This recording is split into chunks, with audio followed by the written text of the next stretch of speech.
Hello Creative People, senang sekali dapat bergabung dengan Anda semua dalam online service hari ini.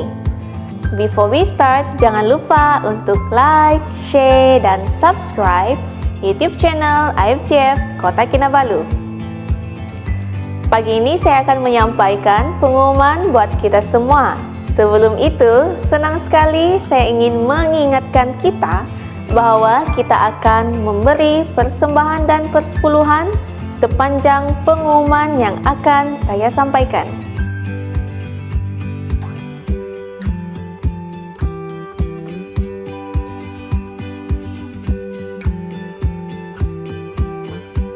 Pada 3 dan 4 Ogos, pelatihan hermeneutika praktikal bersama Pendeta Dr. Yusak Kang pada jam 7.45 malam. Pada 5 Ogos, kita akan bersama dengan Pastor Ansela Gunawan dari IFCF Jakarta, yaitu pelayanan kids pada jam 7 malam. IK akan tetap dijalankan pada 6 Ogos jam 8 malam. Anda boleh menghubungi ketua K Anda masing-masing untuk maklumat lanjut. Begitu juga dengan IFCF Pray akan tetap berjalan pada 7 Ogos jam 8 malam. Minggu hadapan kita masih melakukan ibadah secara online melalui YouTube IFCF Kota Kinabalu bersama PDM Nicodemus Yasud. And for all TYC, jangan lupa kita akan bertemu dalam online service pada jam 8 malam ini. So, be ready church, prepare your heart and enjoy the service. God bless. Selamat pagi kepada seluruh jemaat Tuhan yang saya kasih dalam Tuhan Yesus Kristus. Pagi hari ini pasti menjadi hari yang luar biasa untuk kita sekali lagi boleh bertemu, berkumpul bersama-sama dalam ibadah Super Sunday secara online. Dan saya percaya bahwa hari ini menjadi hari yang luar biasa buat kita karena kita akan dilayani oleh tim pujian penyembahan daripada IFCF Kota Kinabalu, dan firman Tuhan disampaikan oleh seorang hamba Tuhan yang hebat, yang Tuhan pakai dan secara luar biasa di gereja kita, yaitu Pendeta Dr. Semi sebagai Setiausaha Agung daripada IFCF Worldwide. Kita bersyukur karena beliau memberikan kesempatan, waktu, meskipun padat, sibuk dengan jadwal dan tugas, tapi beliau dapat memberikan waktu yang sangat spesial untuk kita. Dan saya mengharapkan supaya seluruh jemaat Tuhan pada pagi hari ini, mari kita buka hati kita semua, kita siapkan diri kita untuk menerima sesuatu yang luar biasa dari Tuhan melalui hamba Tuhan yang akan Tuhan pakai pada pagi hari ini untuk menyampaikan firman Tuhan bagi kita semua. Nah, saudara, sebelum kita menyembah Tuhan melalui pujian dan penyembahan, mari seluruh jemaat Tuhan kita berdiri bersama-sama. Saya akan pimpin kita dalam doa. Kita buka hati kita, kita siapkan diri kita untuk menerima kemurahan Tuhan melalui pujian penyembahan. Mari kita berdoa. Bapa di sorga, terima kasih buat pagi yang indah hari ini. Kami bangga, bersyukur sekali karena Tuhan selalu memelihara, menolong kami semua. Hingga dalam beberapa waktu yang sudah kami lewati, kami tahu bahwa penyertaan Tuhan nyata atas kehidupan kami semua. Terima kasih Bapa di sorga, juga buat waktu hari ini, kami boleh menyembah Engkau, kami boleh meninggikan Engkau, kami boleh mendengar firman-Mu yang akan disampaikan oleh hamba Tuhan sebentar ini. Berbicaralah melalui semua yang melayani, sehingga hari ini kami semua disegar dan dikuatkan. Tuhan Yesus dipermuliakan. Terima kasih Bapa, di dalam nama Tuhan Yesus Kristus kami sudah berdoa. Haleluya. Amin. Haleluya. Pagi hari ini kita bersyukur sekali lagi karena dapat memuji Tuhan, bahkan menyembah Dia. Amin. Baik, pagi hari ini saja kita bersama-sama kita ekspresikan sukacita kita di hadapan Tuhan dan kita bertepuk tangan bagi Dia. Dia yang memberikan kemenangan bagi setiap pribadi kita. Amin.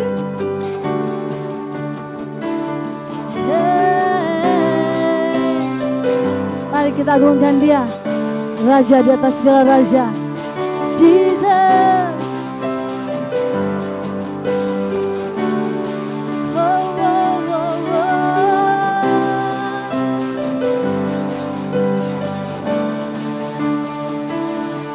Mari sama-sama katakan, nyanyikan nyanyian baru, agungkan Dia, Raja segala raja.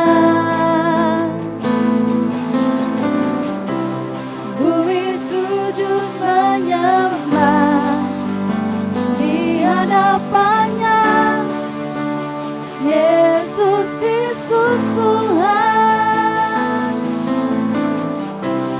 Engkau Allah penuh kuasa, Kau berikan kemenangan, ajaib perbuatanmu, Kau Tuhan Allah yang perkasa.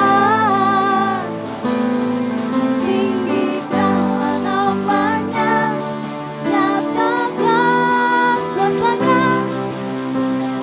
Ku bersuka karena Dia, Allah yang perkasa. Oh, oh, oh.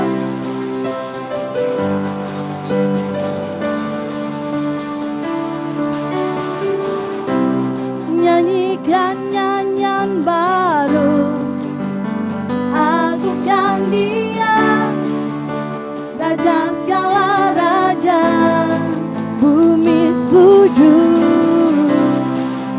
sujud menyembah di hadapannya, Yesus Kristus Tuhan. Engkau Allah penuh kuasa, Kau berikan kemenangan, ajaib perbuatanmu, Kau Tuhan Allah yang perkasa. Tinggikanlah namanya, nyatakan kuasanya.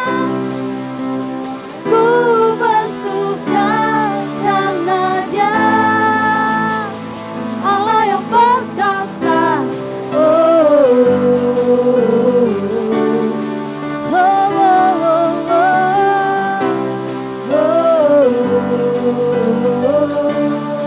Jesus, Jesus.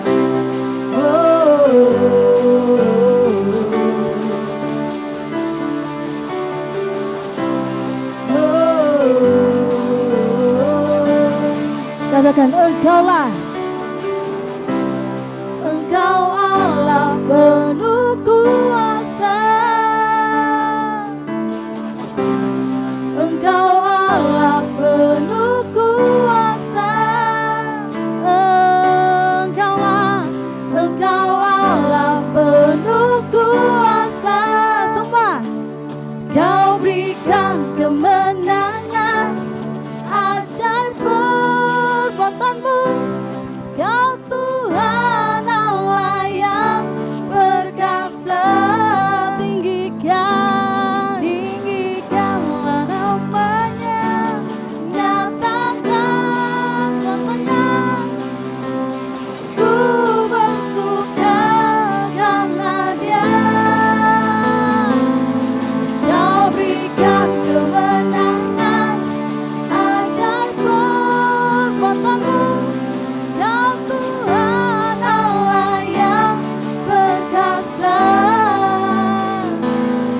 Tinggikanlah namanya, nyatakan kuasanya.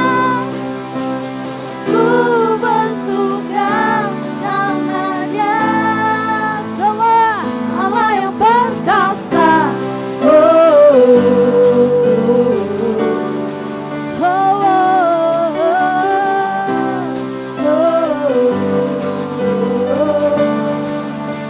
Yeah, yeah, yeah, yeah. Oh, Jesus, Jesus.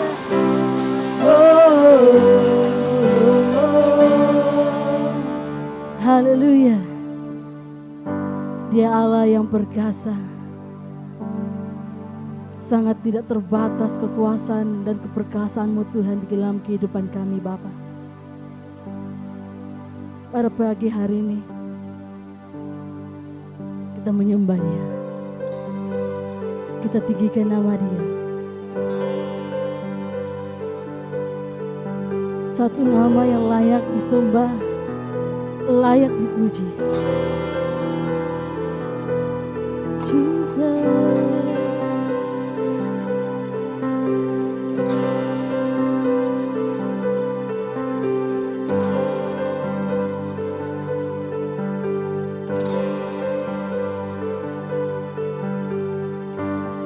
Tenanglah, hai jiwaku, berharap pada Yesus. Penyenangku,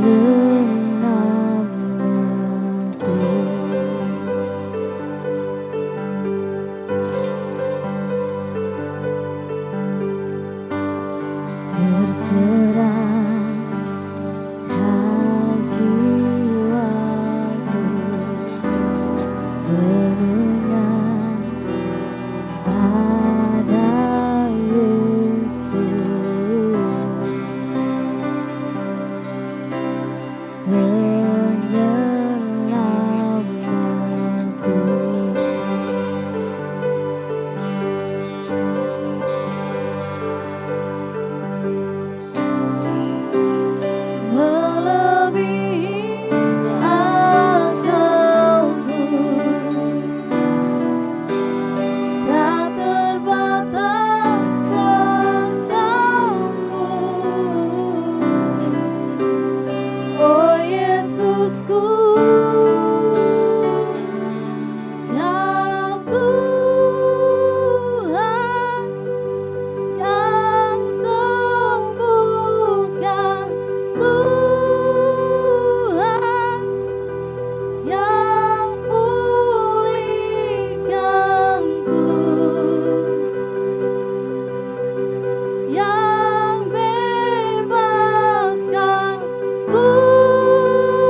Tuhan yang telah menang atas kami ya Bapa.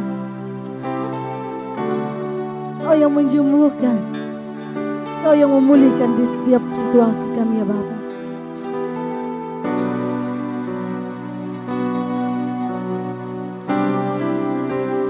Melebihi akalku, tak terbatas kasih-Mu.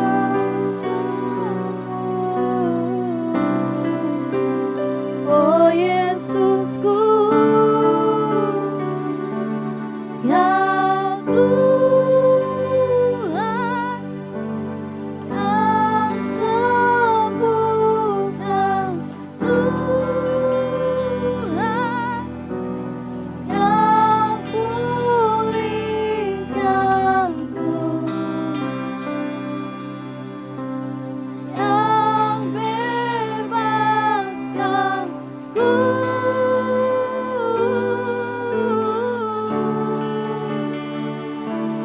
Darah-Mu yang sucikan basuh segenap hidupku. Padamu ku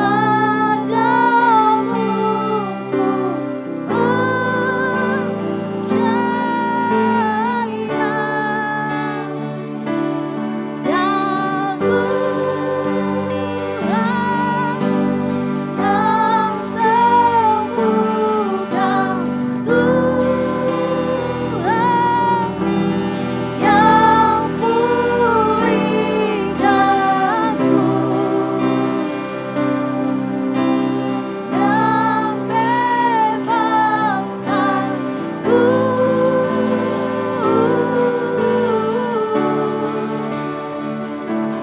Darah-Mu yang sucikan basuh segenap hidupku.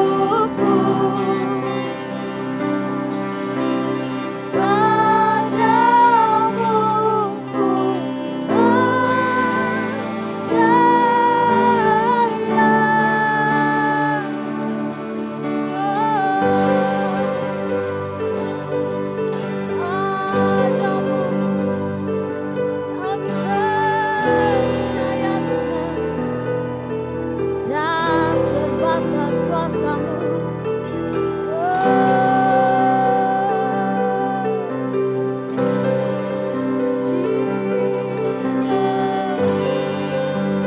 Terima kasih Tuhan, segala puji bagi nama-Mu. Untuk semua teman-teman di Kota Kinabalu di Malaysia, salam juga untuk Pastor Sitan. Saya berdoa semua dalam keadaan baik. Kita ada di minggu yang pertama di bulan Agustus, dan setelah saya bawakan firman Tuhan, juga kita akan sama-sama melakukan perjamuan kudus. Saya berdoa semua dalam keadaan sehat, dalam keadaan baik. Saya rindu bisa mengunjungi Anda ketika semua pandemi ini telah selesai. Saya juga mengundang Anda untuk bisa datang ke Bandung ketika flight sudah boleh dan kita semua bisa bertemu dalam keadaan yang lebih sehat. Hari ini kita masih dalam tema kita, yaitu Wisdom Speak atau hikmat itu berkata-kata. Dan sungguh hari-hari ini kita butuh hikmat sebagai orang Kristen, orang percaya, dan juga sebagai pengikut Kristus. Dan hari ini kita semua butuh hikmat dalam satu hal yang namanya relationship atau hubungan. Karena saya yakin sekali Tuhan itu bekerja juga lewat manusia, Tuhan juga bekerja lewat orang-orang sekitar kita. Jadi Anda dan saya harus menjadi orang-orang yang ahli, orang-orang yang mahir untuk membangun relationship atau hubungan dengan orang lain. Demikian juga di dalam keluarga, dalam pekerjaan, semuanya. So, hari ini saya mau kita sama-sama belajar tentang namanya building blocks of relationships. Bagaimana caranya membangun hubungan dengan orang lain dengan benar. Ayo kita sama-sama buka di 1 Samuel 13 ayat 23. Anda bisa baca nanti sendiri, tapi saya mau melanjutkan di 1 Samuel 14 ayat 1 sampai 15 tentang Jonathan, anak daripada Raja Israel yang pertama, yaitu Raja Saul. Di mana ketika itu mereka sedang ada kesusahan dan mereka itu sedang diintimidasi oleh musuh. Dan hari ini kita mau melihat dan suatu pasukan pengawal orang Filistin telah keluar dari kepelintasan gunung di Mikmash. Mereka keluar dan kemudian pada suatu hari Yonatan bin Saul berkata kepada bujang pembawa senjatanya. Jadi ada orang yang membawa senjata dia, ada orang yang biasa dekat dengan dia, ada orang yang biasanya masih kerabat atau keluarga. Armor bearer, orang yang membawa senjata, orang yang bisa dipercaya. Dan ini merupakan anak buah daripada Yonatan bin Saul. Dikatakan mari kita menyeberang. Jadi Yonatan berkata kepada armor bearernya, berkata kepada bujangnya, mari kita menyeberang ke dekat pasukan pengawal orang Filistin yang di sebelah sana, tetapi tidak diberitahukannya hal itu kepada ayahnya. Jadi Saul nggak tahu. Adapun Saul duduk di ujung Gibea di bawah pohon delima yang di Migron. Dan rakyat yang ada bersama-sama dengan dia itu kira-kira 600 orang banyaknya. Ahia anak Ahitub, saudara Ikabod, anak Finehas, anak Eli, imam Tuhan di Silo, dia yang memakai baju efod pada waktu itu, tetapi rakyat tidak tahu tentang perginya Yonatan. Jadi Saul lagi duduk di bawah pohon delima, pomegranate, dan di situ ada imam di sana, dan ada tentara yang sisa bersama-sama dengan dia, begitu. Di antara pelintasan-pelintasan bukit yang dicoba Yonatan menyeberanginya, ke arah pasukan pengawal orang Filistin, ada ujung bukit batu di sebelah sini dan ada ujung bukit batu di sebelah sana. Yang satu bernama Bozez, yang satu bernama Sene. Jadi ada cliff, ada jurang, ada gunung demi gunung di mana terpisahkan pasukan itu. Dan ujung yang satu berdiri di sebelah utara tentangan Mikmash, yang lain di sebelah selatan di tentangan Geba. Berkatalah Yonatan kepada bujang pembawa senjatanya itu, mari kita menyeberang ke dekat pasukan pengawal orang-orang yang tidak bersunat ini, mungkin Tuhan akan bertindak untuk kita.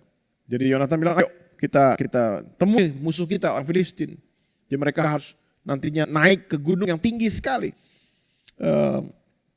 Sebab bagi Tuhan tidak sukar untuk menolong, baik dengan banyak orang maupun dengan sedikit orang. Lalu jawab pembawa senjatanya itu kepadanya, lakukanlah niat hatimu, sungguh aku sepakat. Anda lihat, mereka cuma berdua menghadapi musuh gitu banyak, tapi pembawa senjatanya, bujangnya nggak takut, berkata, whatever is in your heart, apapun dalam hatimu, ayo kita lakukan itu.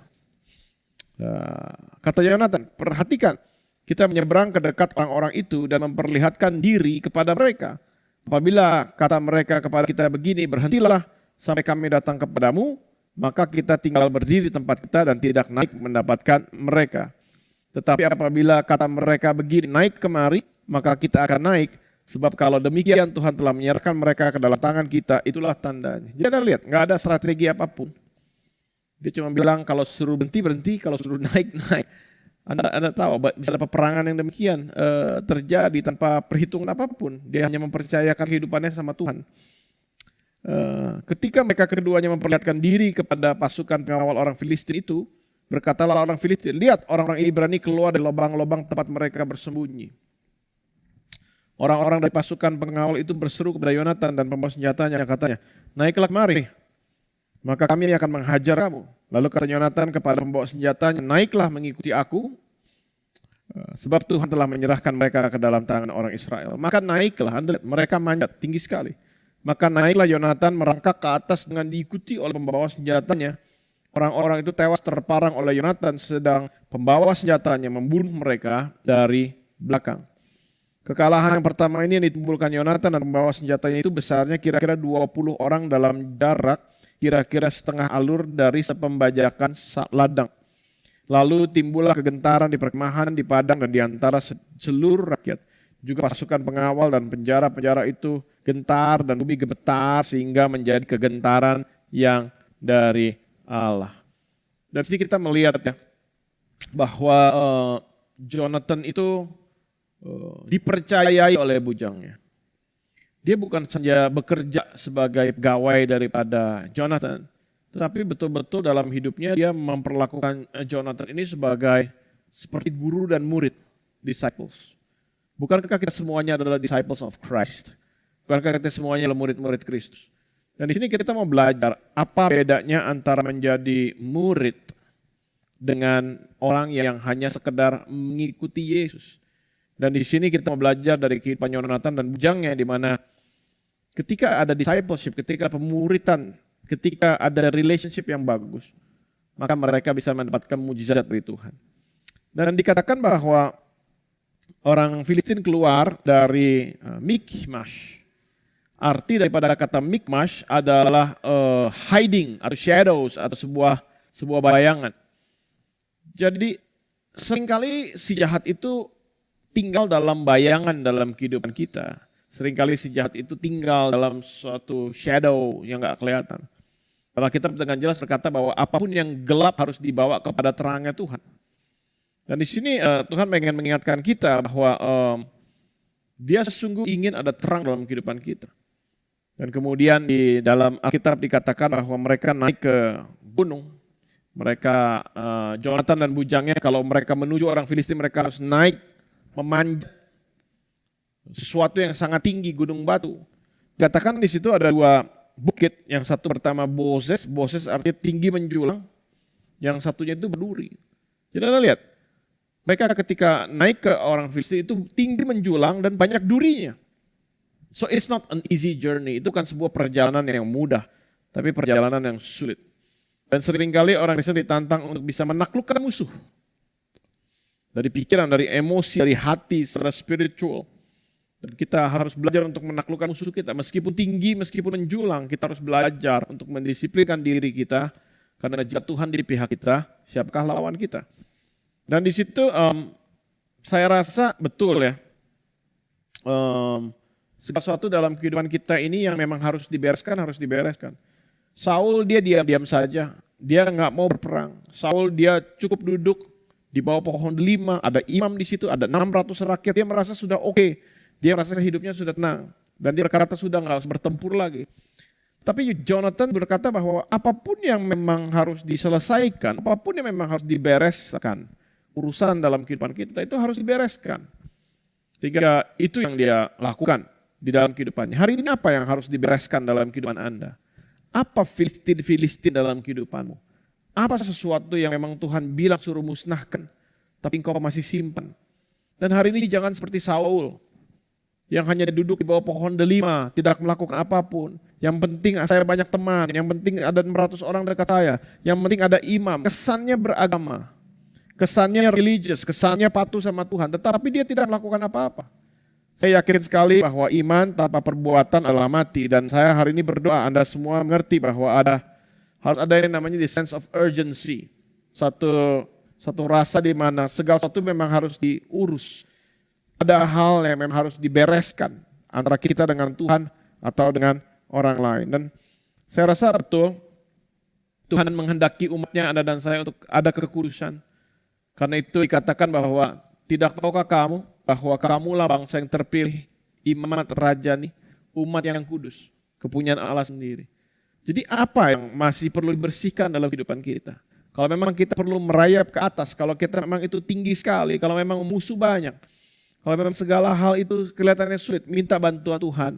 Saya berdoa Anda semuanya mampu lepas dari segala macam jerat iblis. Dan di situ dia berkata bahwa Saul nggak melakukan apa-apa, ayah saya nggak melakukan apa, tapi saya mau melakukannya. Dia berbeda dengan Saul. Dan saya rasa betul sama. Sepanjang kehidupan Yesus juga ada pemisahan. Yesus selalu memisahkan yang mana murid disciples, yang mana followers pengikut. Yesus itu followersnya banyak sekali. Kalau kita memperhatikan di dalam Alkitab bahwa kalau Yesus khotbah, orang laki-laki saja bisa ada 5.000 orang. Orang laki-laki. Dan belum dengan wanita dan anak bisa 15.000, 20.000. Followersnya banyak. Tetapi disciplesnya ada 12 dan kemudian ada 70 pada akhirnya. Jadi Anda melihat sepanjang kehidupan Yesus pelayanan, dia selalu memisahkan antara followers dengan disciples.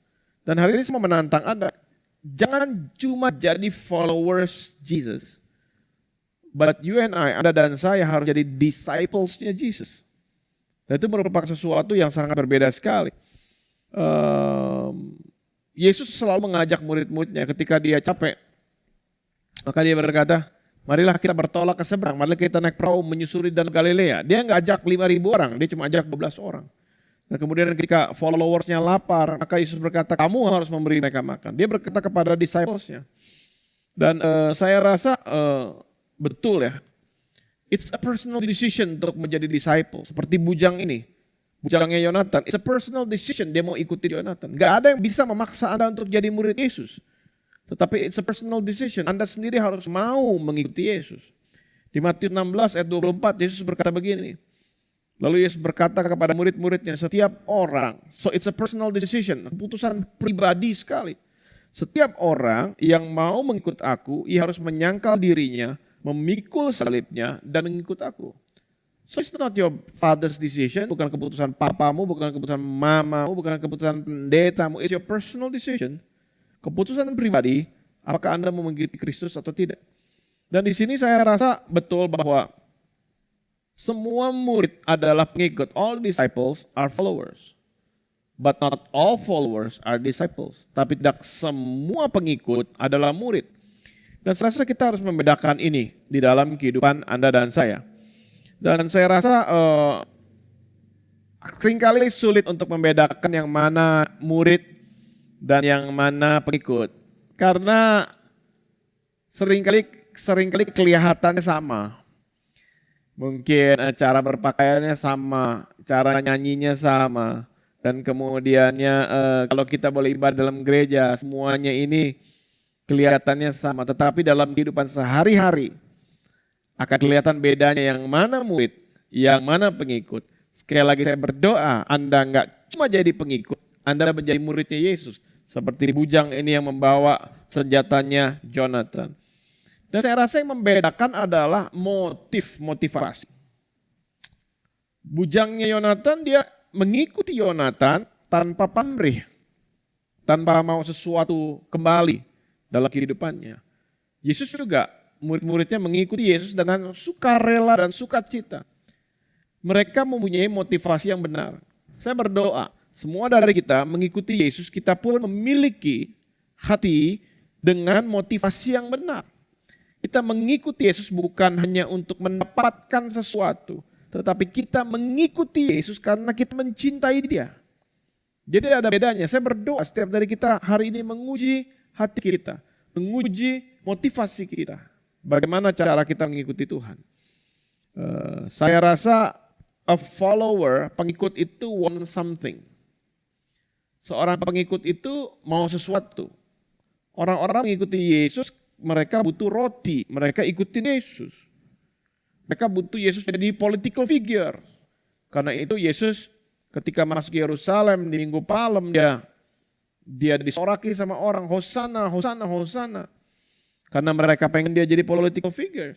A follower wants something. Seorang yang mengikut saja pasti ada maunya. Dia mau sesuatu. Dikatakan di Matius 19, dikatakan begini, murid-muridnya berkata, kami telah meninggalkan segala sesuatu dengan mengikut engkau. Jadi apa yang akan kami peroleh? Mereka waktu itu belum sadar. Mereka masih jadi levelnya pengikut. Tetapi mereka nantinya belajar bagaimana cara jadi murid yang benar. Jadi sekali lagi, a follower wants something. Seorang pengikut itu pengen sesuatu. But a disciple wants to become like his master. Tapi seorang murid ingin menjadi seperti gurunya. Saya rasa betul. Pada akhirnya bujang dari Yonatan ikut membunuh musuh bersama dengan Yonatan. Apapun yang gurunya lakukan, akhirnya muridnya bisa lakukan. Ketika Anda setia mengikuti Yesus, apa yang Yesus kerjakan, Anda pun diberikan kuasa untuk mampu mengerjakannya di hari-hari ini. Bahkan Yesus sendiri berkata bahwa kamu akan melakukan perkara yang lebih besar daripada apa yang pernah aku lakukan. Jadi di sini betul. Kalau seorang pengikut pasti nyarinya benefit. Apa yang saya dapat? Keuntungan apa yang saya dapat? Tetapi seorang murid itu mengejar becoming. Saya ingin menjadi seperti guru saya. Kalau bujangnya Yonatan mengikuti Yonatan, dia menjadi seperti Yonatan. Anda dan saya mengikuti Yesus, kita akan mempunyai kuasa dan otoritas dari Yesus juga. Jadi saya ingin menjadi seperti Yesus. Oke. Saya akan mengasihi seperti dia mengasihi orang. Saya akan berbicara seperti dia berbicara. Saya akan memimpin seperti dia memimpin. Saya akan bekerja seperti dia bekerja. Saya akan melayani seperti dia melayani. Becoming like Christ. Saya menjadi seperti Kristus. Dan saya percaya ini yang Tuhan mau lakukan dalam kehidupan Anda dan saya. Followers yang namanya pengikut itu selalu mengikuti karena conditions. Mereka mengikuti karena kalau misalnya kondisinya lagi baik, kalau moodnya lagi baik, kalau keadaan lagi aman, baru dia mengikuti Yesus. Followers itu mereka mengikuti follow because conditions. Tetapi disciples itu follow because of commitment. Dia beda. Seorang murid mengikuti karena ada komitmen. Dan mereka berkata baik susah maupun senang, semuanya kami tetap mengikuti. Kami tetap mengikuti Yesus. Meskipun dalam kelimpahan, dalam kekurangan kami tetap mengikuti Yesus. Sama juga dengan pernikahan. Bukankah pernikahan juga merupakan komitmen? Dalam susah maupun senang, dalam sakit, dalam keadaan sehat, dalam berkelimpahan atau dalam berkekurangan, kasih itu harus ada dalam setiap keluarga. Based on commitment, bukan based on condition, tanpa syarat. Dan saya rasa itu penting. Dikatakan begini di Mazmur 103 yang pertama dikatakan, pujilah Tuhan hai jiwaku dan jangan lupakan segala kebaikannya. Dikatakan pujilah Tuhan hai jiwaku dan segenap batinku. Bless his holy name, pujilah namanya yang kudus. Anda melihat bahwa Daud ini menyuruh dirinya sendiri untuk memuji Tuhan. Seringkali tubuh kita ini nggak mau menjadi murid. Kadang-kadang tubuh kita ini mempunyai kehendak sendiri. Karena itu Paulus berkata, aku menaklukkan dagingku, aku menaklukkan tubuhku. Jangan sampai aku tertolak. Dia katakan begitu.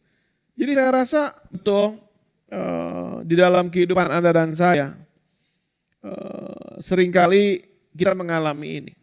Seringkali kita sulit. Ketika suami dan istri sedang cekcok, sedang berantem, sedang ribut, sedang argumen, seringkali daging berkata, saya nggak mau bilang sorry, saya nggak mau minta maaf. Tapi ketika kita sadar bahwa kita adalah disciple of Christ, kita adalah murid Kristus, kita berkata, karena saya murid Yesus, saya memilih untuk mengampuni. Karena saya murid Yesus, saya memilih untuk minta maaf. Karena saya murid Yesus, saya memilih untuk menyapa dia duluan. See, ada beda antara follower dan disciples. Followers mengikuti karena conditions dengan syarat, tetapi disciples mengikuti karena komitmen. Dan saya berdoa Anda semuanya mempunyai komitmen yang besar di dalam pernikahan. 1 Korintus 9 ayat 27 mengatakan demikian. Tetapi aku melatih tubuhku dan menguasainya seluruhnya. Supaya sesudah memberitakan Injil kepada orang lain, jangan sampai aku sendiri ditolak. Dan saya rasa itu penting di dalam kehidupan kita semuanya. Dan saya mengatakan tentang pemuritannya. Saya yakin bujangnya Yonatan mengikuti dia dengan sukacita dan sukarela. Dan saya rasa itu betul. Saat ini pun Yesus sedang mengundang Anda. Bukan hanya sebagai follower, tetapi sebagai muridnya Yesus. Dan nobody is forced to be a disciple. Tidak ada orang yang dipaksa untuk menjadi murid. But all are invited. Tetapi semua dari Anda dan saya diundang untuk menjadi murid. Kalau Anda mau. Dan saya rasa betul. Semua murid melakukan sesuatu karena kelimpahan Tuhannya. Murid-murid mampu mendoakan orang, menyembuhkan orang, berdoa dalam nama Yesus karena Yesus yang melimpahkan otoritas dalam kehidupan mereka. Saya sama ketika saya mengunjungi anak-anak saya yang sedang berkuliah dan saya mengajak mereka makan. Dan ketika makan mereka ini minta itu sesuatu yang mungkin mereka sendiri tadinya gak berani beli karena mungkin agak mahal. Tapi karena saya senang ketemu dengan anak-anak saya, mereka minta makanan apa, saya kasih. Kenapa saya memberikan makanan kepada anak-anak saya yang baik? Karena saya adalah bapaknya mereka. Demikian juga dengan kehidupan Anda dan saya. Kita semuanya ada seorang murid melakukan sesuatu karena kelimpahan dari tuannya. Seperti juga bujangnya Yonatan, dia mampu membunuh musuh karena kelimpahan, keperkasaan dari Yonatan dan kemudian dia mendapatkan. Ketika Anda menjadi murid Kristus, maka segala hal yang penuh dengan kuasa dalam kehidupan Yesus pun dia mau limpahkan dalam kehidupan Anda dan saya. Dan terutama apa yang bisa kita dapatkan dari dia? Kita dapat yang namanya kasih. Dikatakan di 1 Yohanes 4 ayat 19, dikatakan begini, kita mengasihi karena Allah lebih dahulu mengasihi kita. Karena itu kita bisa mengasihi orang lain. Gimana saya bisa mengasihi istri saya dengan baik? Ketika kita jadi murid Kristus, maka kasihnya melimpah dalam kehidupan Anda dan saya. Bagaimana saya bisa mengasihi suami saya, anak saya, orang tua saya, mertua saya dengan lebih baik. Ketika kita menjadi murid Kristus, kelimpahan dari kasihnya pun dilimpahkan dalam kehidupan Anda dan saya. Jadi ini saya rasa betul, kasih dari Tuhan itu selalu ditujukan untuk melimpah di dalam setiap kehidupan kita. Jadi hari ini saya mau menantang kita untuk kita hidup ini betul-betul penuh dengan niat. Artinya niat apa? Artinya bahwa kita betul-betul harus kelihatan bahwa kita adalah murid Kristus. Semua murid Kristus saya rasa ketika kita baca di dalam kita kelihatan berbeda. Bujang Yonatan berbeda. Sementara orang-orang bersembunyi bersama dengan Saul di bawah pohon delima dan dengan ada imam di sana. Murid ini memilih, bujang ini memilih untuk melakukan sesuatu bersama dengan Yonatan. Dan saya rasa betul ya, betul. Setiap dari kehidupan Anda dan saya itu harus nyambung. Seperti kita dikasih sebuah kunci. Maka kunci itu hanya bisa membuka pintu yang memang dimaksudkan ada kunci itu.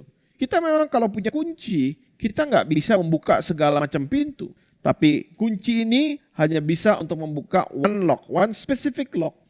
Demikian juga dengan Anda dan saya. Kita kalau adalah murid Kristus, kita itu tujuannya untuk spesifik apa yang Tuhan suruh dalam kehidupan Anda dan saya.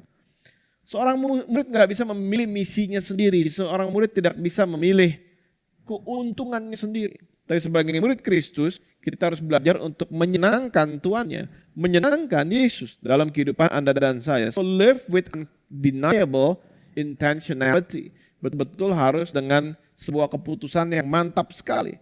Dan saya rasa betul, seorang murid Kristus orang nggak perlu duga-duga dia ini murid atau tidak. Jangan sampai orang harus menduga apakah Anda orang Kristen atau bukan. Dari perbuatan Anda, dari tingkah laku Anda. Saya rasa betul, setiap dari kita semuanya, kalau kita memang niat, kita bisa melakukan begitu banyak hal yang baik. Saya rasa sama dengan ketika kita sharing tentang firman Tuhan kepada orang lain. Musim pandemi COVID ini merupakan sebuah musim yang paling baik untuk share the gospel. Memberitakan firman Tuhan kepada orang lain. Mungkin orang lain lagi undur dari Tuhan. Mungkin orang lain sedang dalam posisi di mana dia belum pernah terima Tuhan. Secara online Anda bisa undang, secara online Anda bisa doakan, secara online Anda bisa invite dia masuk dalam Yoke Group punya link atau bahkan ibadah minggu seperti ini. Dan saya rasa betul, setiap dari kita sebagai murid Kristus kita harus memiliki yang namanya manat agung. Kita harus menyadari bahwa Yesus menyuruh, karena itu pergilah, jadikanlah semua bangsa muridku. Dan Anda dan saya dipanggil untuk melakukan sesuatu yang demikian. Jadi dalam hubungan dengan orang lain saya rasa juga penting ya. Kalau kita ngomong tentang building blocks of relationship. Saya rasa satu hal yang ingin saya tekankan bahwa in my relationship with others, dengan hubungan saya dengan manusia yang lain, I don't have any hidden agenda. Saya nggak punya maksud terselubung. Saya nggak punya maksud untuk mengambil keuntungan buat saya. In my relationship with others, I don't have agenda, but I have a goal.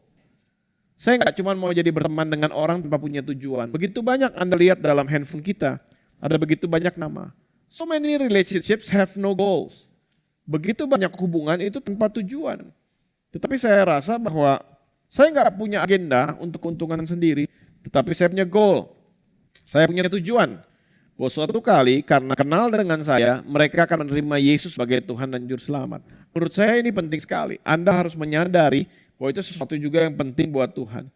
Saya rasa betul when we say we truly care, ketika kita ngomong bahwa kita peduli sama orang, kita juga harus peduli sama kekekalannya dia. Kita harus peduli, kalau kita sayang sama orang, kita harus peduli apakah nantinya orang ini akan spend kekekalannya di sorga atau tidak. Betul-betul sebagai muridnya Yesus, kita harus peduli. Karena begitu besar kasih Allah akan dunia ini, dia mengaruniakan anak yang tunggal. Jadi Yesus peduli sama eternal soul dari seseorang. Yesus sangat peduli jiwa-jiwa. Dan kalau saya adalah muridnya Yesus, maka saya juga harus memikirkan itu. Ketika kita ngomong kita care sama orang, kita juga memikirkan tentang kekekalannya. Setelah meninggal dia akan di mana? Dan saya rasa itu penting dalam kehidupan Anda dan saya. Jadi seringkali kita merasa sungkan, gak enak sama orang. Seringkali kita merasa bahwa nanti saya menyinggung orang lain dengan mengajak dia nonton video online gereja. Atau ketika saya mengundang dia untuk K-group dan sebagainya. No, saya rasa ketika kita bahkan memilih untuk baik-baik saja dengan semua orang, saya rasa malah kehidupan kita ini gak sepenuhnya melaksanakan apa yang Yesus suruh. Kita harus sopan dengan semua orang, tetapi kita harus berani mengundang semua orang untuk datang kepada dia. Dan menurut saya ini penting. Dan saya hari ini mau mengakhiri dengan sebuah pertanyaan. What if their only access to Jesus is you? Bagaimana kalau akses untuk mereka kenal Tuhan, satu-satunya mungkin yang bisa ngomong kepada mereka adalah Anda. Seperti Jonathan dan bujangnya. Kalau mereka nggak melakukan sesuatu, maka bangsa itu dalam bahaya penjajahan Filistin. Ketika mereka melakukan sesuatu, maka keselamatan dan kemerdekaan terjadi pada seluruh bangsa. Anda lihat, ketika mereka melakukan tindakan mereka, maka satu bangsa itu tertolong. Dan saya berdoa hari ini, sesuai dengan 1 Korintus 9, Paulus berkata, that I might save someone. Sehingga aku bisa mengenalkan orang, mereka bisa percaya kepada Kristus, dan kemudian mereka bisa diselamatkan. Saya rasa tidak ada dari kita yang perfect, tetapi kita mau belajar untuk terus naik dan tidak turun. Jadi kepala bukan jadi ekor. Hari ini saya berdoa supaya Anda semuanya mendengar ini. Anda berkata, am I a follower? Apakah aku pengikut? Or am I a disciple? Atau apakah aku murid? Murid selalu melakukan apa yang gurunya katakan. Murid selalu mengikuti gurunya tanpa condition, but based on commitment. Hari ini apakah Anda pengikut atau Anda murid? Hanya Anda yang bisa menjawabnya. Sama-sama kita berdoa. Tuhan Yesus, kami mengucap syukur untuk firman hari ini. Kami menyadari ternyata Yesus selalu memberikan pemisahan antara follower, orang yang mengikuti dengan syarat, dengan disciple, orang yang mengikuti karena komitmen. Hari ini aku berdoa ya Tuhan, untuk semua jemaat Tuhan di Kota Kinabalu. Aku berdoa ya Bapak, sungguh banyak dari mereka menjadi murid-murid Kristus. Mereka mempunyai wisdom, mereka mempunyai kebijaksanaan karena mereka mengikuti guru yang luar biasa, yaitu Kristus sendiri dan firman-Nya. Berkati umat-Mu ya Bapa. Haleluya. Untuk Anda di rumah masing-masing, Anda sudah mempersiapkan roti dan anggur. Anda bisa ambil bersama-sama dengan saya. Dan kemudian kita akan berdoa. Kita minta berkat dari Tuhan. Lakukan ini sebagai peringatan akan aku, kata Yesus. Ini merupakan sakramen, sakral, sesuatu yang kudus. Sesuatu yang Yesus sendiri suruh dan perintahkan dalam kehidupan Anda dan saya. Karena pada malam sebelum Yesus diserahkan, dia mengambil roti di depan murid-muridnya, memecahkan dan berkata, inilah tubuhku yang dipecahkan bagi kamu. Hari ini apa yang broken dalam kehidupanmu? Hari ini apa yang patah dalam kehidupanmu? Hari ini apa yang rusak dalam kehidupanmu? Aku berdoa biar restorasi dari Tuhan terjadi. Ketika kami makan ini dengan iman, memperingati, menghargai, mengakui kematian dan kebangkitan Kristus, maka kuasa kebangkitan dari Yesus pun mengalir dalam kehidupan kami semuanya. Sembuhkan kami Tuhan, kuatkan kami Tuhan, majukan kami Tuhan. Haleluya. Sama-sama kita makan dengan penuh ucapan syukur.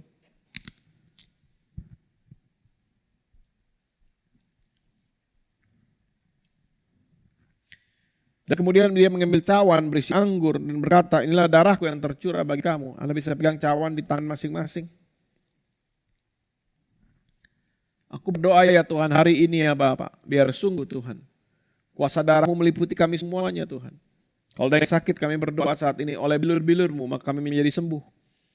Kami berdoa saat di dalam nama Tuhan Yesus ya Tuhan, kami adalah anak-Mu, kami adalah milik-Mu. Dan barang siapa yang dimerdekakan oleh anak, maka dia benar-benar sudah merdeka. Tolong kami dalam setiap harinya kami. Roh Kudus ingatkan kami senantiasa di dalam nama Tuhan Yesus. Haleluya. Mari kita mengucap syukur. Terima kasih Tuhan. Terima kasih Tuhan. Terima kasih Tuhan. Silakan Bapak Ibu di tempat masing-masing Anda bisa angkat tangan Anda. Dan terimalah berkat dari Tuhan. Pada hari ini Tuhan biar Engkau memberkati umat-Mu. Biar mereka semua mengalami kuasa kebangkitan-Mu. Biar mereka semua mengalami kuasa kesembuhan-Mu. Biar mereka semua mengalami rahmat-Mu yang besar. Biar mereka semua mengalami kelepasan daripada-Mu. Biar umat Tuhan terus naik dan tidak turun, jadi kepala dan bukan jadi ekor. Apapun yang dilakukan berhasil, diberkatilah Engkau waktu masuk, diberkatilah pada waktu keluar, hanya di dalam nama Tuhan Yesus. Haleluya. Amen. Happy Sunday Church. Selamat hari Minggu. Tuhan memberkati Anda dengan luar biasa. Salam dari jemaat di Bandung untuk jemaat di Kota Kinabalu. God bless us all.